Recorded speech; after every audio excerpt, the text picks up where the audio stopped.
Going on, everyone? Welcome back to the Hockey Lab podcast. As always, I'm your host, Coach A, here with Wylie Phillips. What's going on? So this is a long time coming. I've been asking Wylie to come on the podcast. Well, I wouldn't say every week, but sporadically over the last little bit. There was a prior ask maybe 3-4 months ago, and at the time he didn't feel he was ready. But he's gone away. He's worked on himself. He's done some development, and he's back. So, Wylie, thanks for being on. Thanks for having me on, Adrian. Appreciate it. So let's do just a quick little bio for you, and I don't know. You do it yourself, actually. You know what? I'm not even going to. So just like a little bit about who you are and how you came to be involved with GRP, I guess, and then we'll riff from there. So. Oh man, I mean, I'm pretty close to 40, so I got a long life story here if we go through the whole thing. But we are definitely going to touch on some of it, but. Yeah, no, I grew up in North Bay. I was active through athletics. I coached a lot through my time there, especially I started like in around grade 7, coaching at the North Bay Canoe Club. We always just kind of coached one level above what the athletes below us were. So I started with. So like you'd grade 6 and you were grade 7? Yeah, exactly. Yeah. So I would start sort of with like the day camp kids, and then move to the peewees and the bantams and the midgets all the way up. I moved my way up to assistant head coach of that club. And if I would have stayed and gone to school in Nipissing, I would have been the head coach of the canoe club. The North Bay Canoe Club there. The often coveted. It's a good club, and they're still going strong today. Are they really? Yeah, they are. That's what Brenda told me the other day. Oh, no way. Yeah. One of our two of our athletes, I guess, did compete against their club. Is that a fair statement? Yep. Yeah. For sure. Absolutely. Yep, for sure. And then from there, I graduated high school. Let's keep going. I didn't have the grades or anything to get into university. So I took some kind of missing years there in between that period of time. I started an after-school program up through the Cree Nations of Northern Quebec. So kids who met certain attendance requirements, academic effort would meet with me a couple times a week at the Walter Hugh Boy Memorial Center, and we would do fitness, right? So from there, eventually I went back to adult high school, went on to Laurier, where I played football. I graduated with a degree in kinesiology. You'd think I would know what I was planning on doing after that, but I had no idea. So after university, my brother had just done a couple of seasons out west in Alberta doing wildfire. He suggested that to me. I did 3 seasons out in Alberta, part of the Alberta Rappel program. Okay. And eventually moved on to becoming a full-time firefighter in one of the major cities within the Greater Toronto Area, and then this will be my 4th summer with you guys here at Gary Roberts. When did you start fire here? Like, how long have you been in the GTA now? So I got hired in 2018. So 2006. It's coming up on 7 years then. Yeah. I didn't realize I did not realize you graduated with kin. I actually didn't know that until right now. No, I was not aware. What I think is really interesting is that you come from a significantly different background than most of our coaches. And so when you think about diversity inside of a program, and when I refer to diversity here, I'm talking about coaching diversity and experiences. I think that often, and this is every sport, but certainly hockey, will draw just on hockey alone. And so it's very difficult to get an influx of new ideas and new thoughts. But you ran cross country. Correct me if I'm wrong as I run through this. Yeah, right? I ran cross country, yep. Olympic weightlifted. Yep. We're on the water, in the boat. Yep, sprint canoe kayaking. Yep.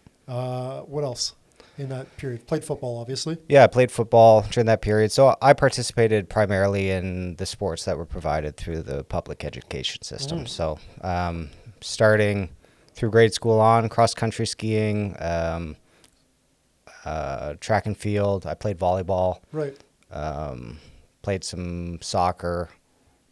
Yeah. You've built this really wide base of athletic accomplishments or athletic competency, basically, and then that funnels into playing a sport in college, right? Which is not insignificant, I would say. That's all. When you think about like being a coach now and the athletes that we work with, and then you think about your childhood and the sports that you played with, are there sports that stand out to you in terms of being beneficial? Like if you were to say to kids, there's no doubt that we've got early specificity going on inside of the sports world. Like you see it, I'm sure, in here, like kids that just play hockey. If you were to push them into different areas, is there one that stands out? Yeah, track and field. Track and field? Yeah, most definitely track and field. I mean, I was a thrower, a jumper, and a sprinter. I Right. mean, I think that's a pretty solid foundation for athletic development, Right. especially at a young age where kids are developing. I mean, so much of speed at that age is neurological, right? So stride length and stride frequency. Stride frequency can really be improved at a young age through learning how to run. Right. Yep. Explain what you mean to people when you say it's neurological. It's neurological. So, a lot of lifting, well, all lifting, all sport is a skill, right? So you go through the stages of skill acquisition and developing that. But primarily, like learning how to lift or learning how to run, the more times you're able to repeat that, improve your technical proficiency, you're actually improving your neurological efficiency first before you're creating these like muscular or skeletal gains. Right. So that's why you'll see like kids will come in and then they'll get way stronger initially. In the first like 6 to 12 weeks, like maybe they see a 30 to 50% strength increase, but their body morphology hasn't changed at all. Like Exactly. they don't look bigger. Yeah, yet. they're becoming more proficient. Exactly. Yep. So there's a delay on that cycle. So now I think it's interesting because when you think about your own athletic career now, and I would certainly say that being a firefighter is an athletic endeavor. Would you agree with that? I assume. I treat it that way. Right? Yeah. But don't you think everyone should treat it that way? I think that it's a good way to look at it because ultimately this job is physical and you're going to be expected to operate at that physical level through the duration of your career. So at some point, whether wherever you are within your fitness, it'll become a priority, especially if you experience injury. Mm-hmm. So yeah, that's how I look at it. I look at firefighting as a in-season sport. Right. And so I know you're big on Fergus Conley and some of his ideas, and that's really what I wanted to dive into today. So can you talk a little bit about the quadrant model and kind of how you approach training for your sport, and then kind of what lessons we can cross over? Yeah, for sure. Like to say that you'll be a successful athlete or a successful firefighter based on your physical development alone is inaccurate. Mm-hmm. It's only part of the puzzle, right? So looking at that for coactive model, those athletes or those firefighters who are elite within their skill set, they have a high level of each quadrant. So you're dealing with the technical skills, right? So can you actually do the job? If you're a hockey player, can you shoot the puck? Can you pass the puck? Mm-hmm. Can you skate? If you're a firefighter, can you stretch hose? Can you drive the truck? Can you do your medicals? Are you able to throw ladders? These are your technical skills that form the foundation and the basis of the actual sport in which you play. So that's extremely important. And all of these skills are, I believe, to be perishable to an extent, right? So you have to stay on top of them and you have to continue to develop them as long as you're going through your time in sport. So for me, my career will be, 30 years. So I need to continue to hone these skills over the course of my career. Separate from just being in action, you mean? Like from just the calls themselves? Yeah, the calls themselves, that's where you're actually playing your sport, right? Right. That's the specificity of it. And that's your time to display the technical skills that you've practiced, right? So going through that skill acquisition model, to begin learning a skill, it begins at a cognitive level. So there has to be some sort of understanding of what it is you're actually doing, how it applies, kind of like a slow remedial learning process before we move to the next stages. Once you go through the associative and eventually the autonomous stage is when the tones go off and you respond and you show if you're able to perform these skills at that level. What do those stages mean for people that are listening? Yeah, so the stages of skill acquisition, this is like a Fitz-Posner model, but it kind of came to my attention and how it could be more applicable through some of the work of Killian Hamilton, who I've learned from. So the cognitive stage is the first stage you want to approach learning a new skill at. And this stage is much slower, right? It's much more articulated. You're not, going out and playing a game or scrimmaging is a lot different than like having the coach teach you exactly what they want and where to put the puck on your stick or, where the beams and the rungs of the ladder are, or how you're going to throw this, right? So it starts at a slower, more technical level before you start to introduce controlled sort of practices and drills until you go live into the situation you go into. So stages of learning ideally would kind of progress through those levels of skill acquisition. No, it's good. I talk about this all the time. So what I think martial arts does best is this, and what I think martial arts does worse is supplementary conditioning. So if you look at like MMA fighters, for example, the technical acquisition side of the sport is very, very high. It's elite, in fact, I would say. You know, in the way that you gradually introduce chaos to a system. So this is an arm bar with level chaos 0, and then we progress up that chain until we go live, and that's at 100, right? Exactly. On the flip side, MMA does conditioning terribly. It's like we just throw stuff at the wall, and like we hope like a combination of like CrossFit and bodybuilding will work. And so you see guys come to fights with underdeveloped energy systems and just underdeveloped physical capacity, but their technical proficiency is super, super high. And on the flip side, I look at hockey, and I often think that hockey does the opposite. Hockey has this great supplementary support system through a company like this, for example, and teams. And then they have a terrible development model for skill because there's just too much chaos or not enough chaos, and there's nothing in between. So it's like you go really slow through it, and then you try and do it in a game, as opposed to having this gradual introduction where it's like, okay, well, you go slow, but now I play defense, now I play a little more defense, now I play a little more defense. And it continues to ramp up. Exactly. So it's interesting you say that. So that's quadrant 1. So when we talk about a quadrant model, obviously we've got 4 corners to it, right? So that's our technical components. Yes. Okay, now what?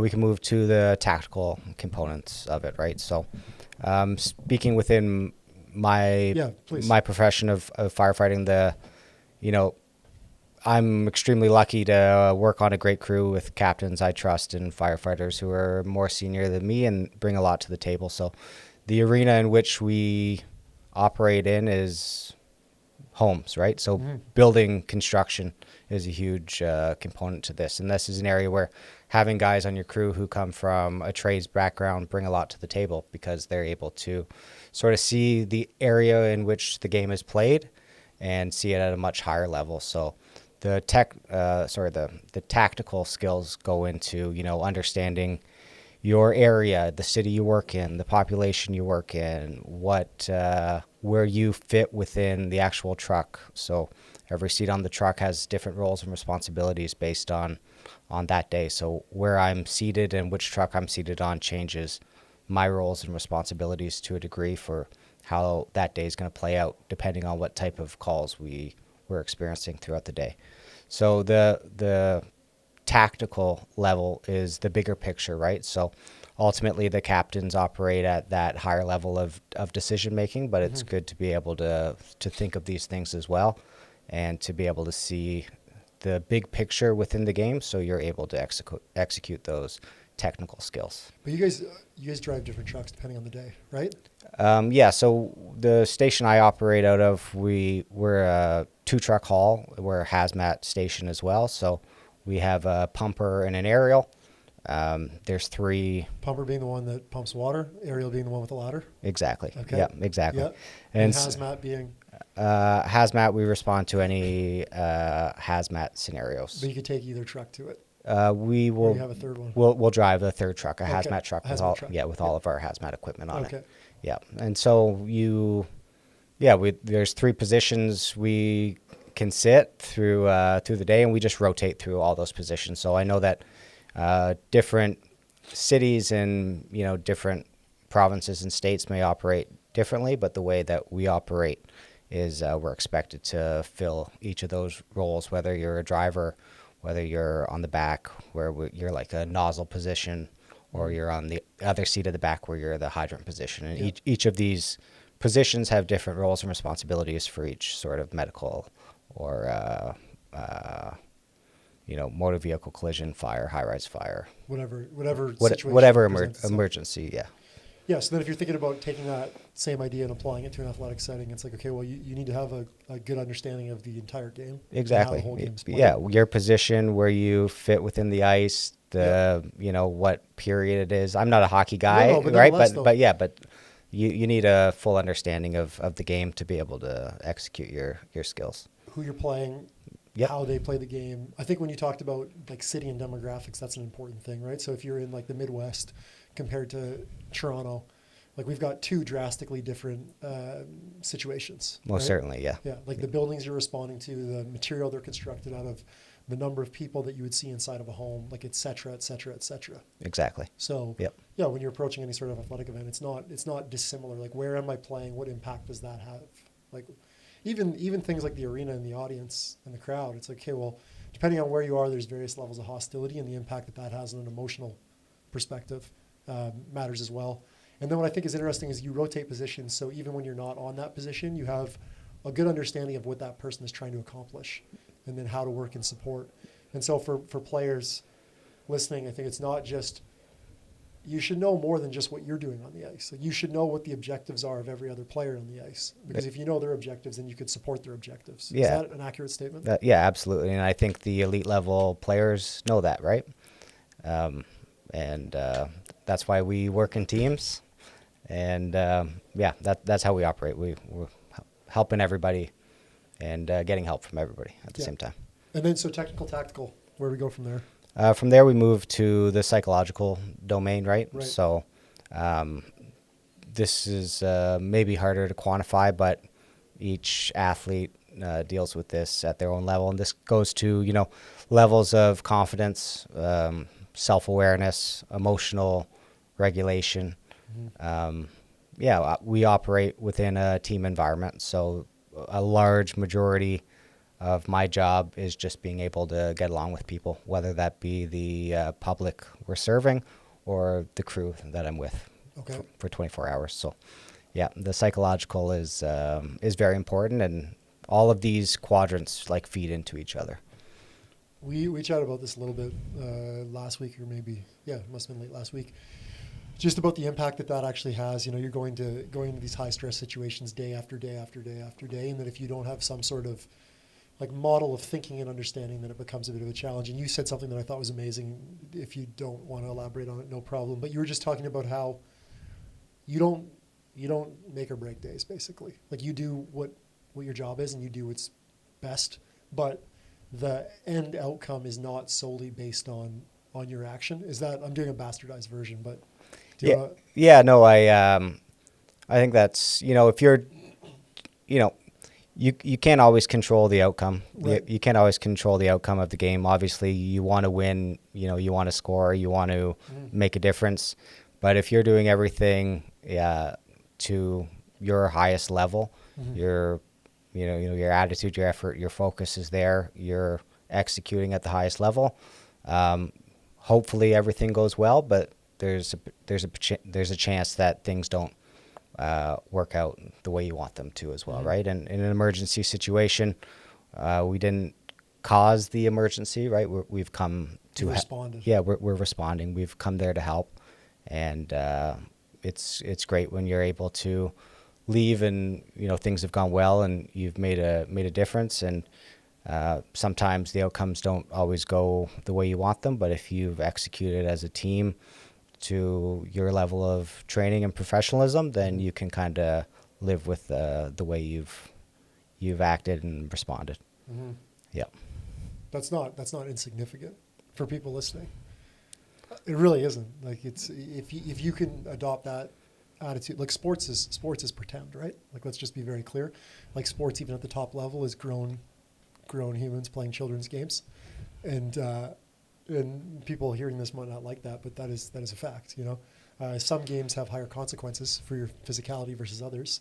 I would argue contact sports, fighting, football, hockey fall into that category. But at the end of the day, you are playing a children's game for a living. And so if you can take that mindset and create separation inside of an arena that really matters, we're talking about emergency services, like that certainly can be applied to things that don't matter as much. So it's worth considering. That's all. So that's third quadrant. So we went technical, tactical, psychological, and then... Yeah, and then it becomes where we operate here, the physical domain, right? All physical and performance goals are also recovery and nutrition goals, so that's worth addressing as well. Okay, what do you mean? Well, I mean, you need to take your nutrition seriously in order to make the physical adaptations you're trying to have. Yep. And you need to recover allow for that super compensation, so you're actually able to reap the benefits of your training, right? Like if you're always spending your money, you don't have any money left, right? So sometimes you need to save that money for a bigger purchase, so you are able to spend it when you need it. Right. So the physical properties, the strength, the speed, the power, the energy system development, the active and passive mobility and flexibility necessary to stay healthy, to perform at your highest level. What do you think about inside of your sport, the attributes that matter? I mean, obviously all those things, but how do you approach a method of training? Because like you said, you are an in-season athlete at all times. And so I think this is pretty topical. It is in season right now for hockey. But how are you thinking about the development of those attributes? Yeah, I mean... you have like an ongoing rolling GPP phase. Yeah, most certainly. I think there needs to be some sort of consolidation of stressors. Okay. To eliminate some training monotony.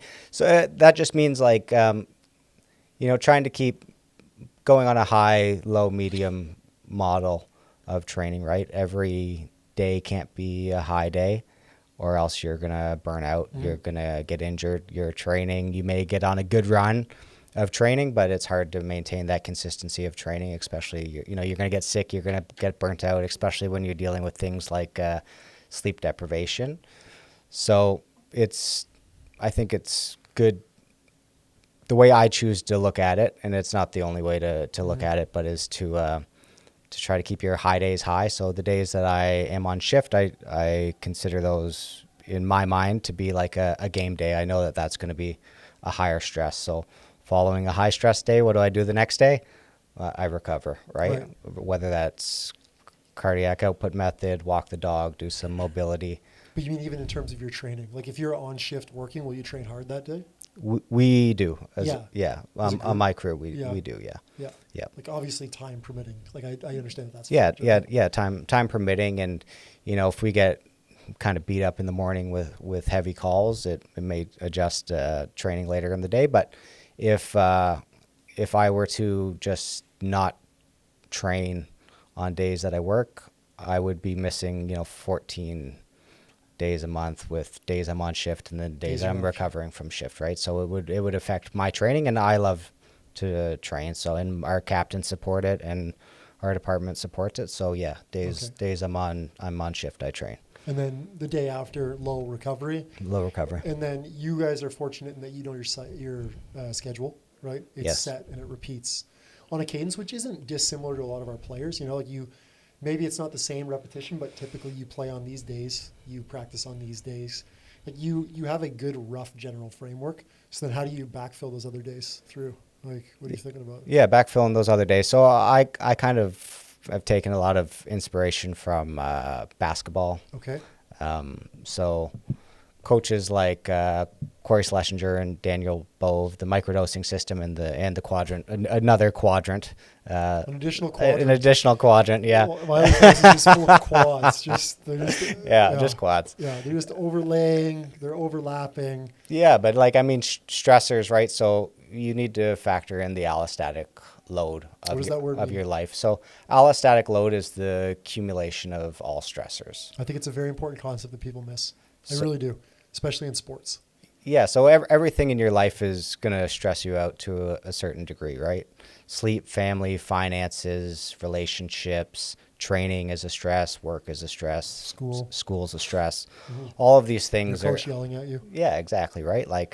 And these stressors are going to change day to day, right? So if we're looking sort of at, to an x-axis and a y-axis, right? We can think of it through volume and intensity. So volume can be thought of as tissue stress, so muscular stress, right?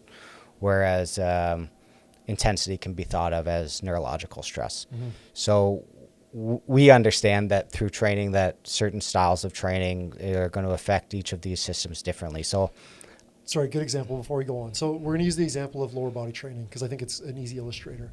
So if I was to get on a leg press and I was to hit out 10 sets of 10 to failure, let's call it, at the end of the day, I would have put a ton of volume and a ton of muscular stress through my system. And the reason that is because my base of support is relatively stable and the neural demands are not that high. On the flip side, if I hit a 10 by 10 back squat day, I would put a crippling amount of stress on my nervous system. And so the way that I would feel post those 2 sessions would be drastically different.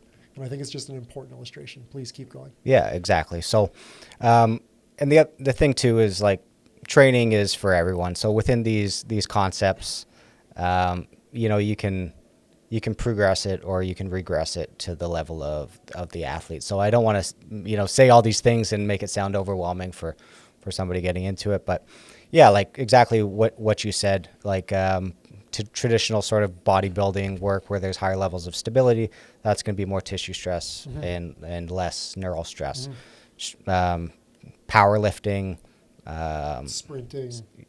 Yeah, like that's going to be higher neural stress and higher tissue stress, right? Speed work can be a little bit more neural stress and lower tissue stress, right? That can be like your Olympic lifting, your concentric based movements, your contrast training, your ballistics, your overcoming isometrics. You could, you can take the best of all the principles within strength and conditioning and fill it into these blocks how you feel. So ultimately, you want to be feeling kind of fresh going into your games, and you just want to have days that are higher, days that are medium, days that are lower, so that when you look over sort of, you want to choose a 7-day cycle, all those days aren't high, right? You have sort of an undulating effect to it. So you're able to continue to make gains and progress and stay in the gym. Yep. As opposed to, which is the most important thing? Which is the most important thing. Just consistency over time is the most important thing. Oh, you heard it here again for the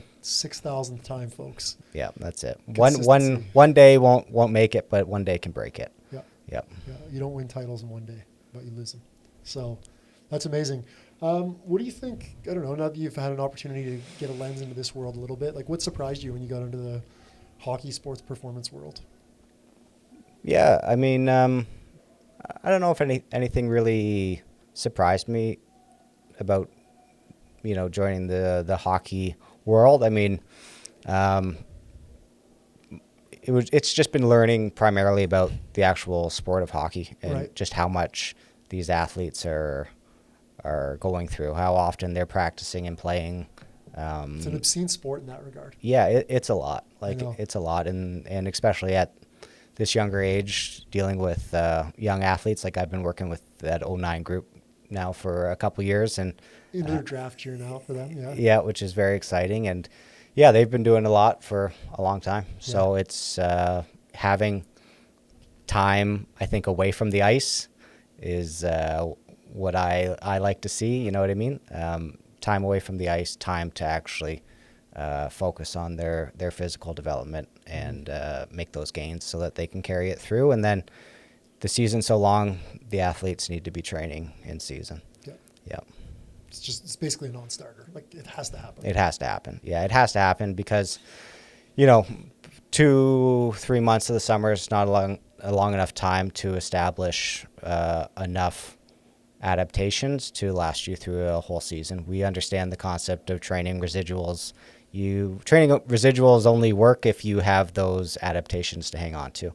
And you need to be training in season to get the most out of your hockey career, I believe. Yeah. Sil was part of a program, nutrition program, and a lot of the people that were also in the program were from overseas, and so they worked with a lot of like football, like European football, rugby, whatever, like traditionally European sports. And I remember she was on a call, and I could hear it from the other room, and they were talking about performance cadence. So when do you compete versus recover, etc. And they're like, oh, like you're from Canada, like hockey, ice hockey's your primary sport. Like, so do the guys play like Tuesday, Sunday, or?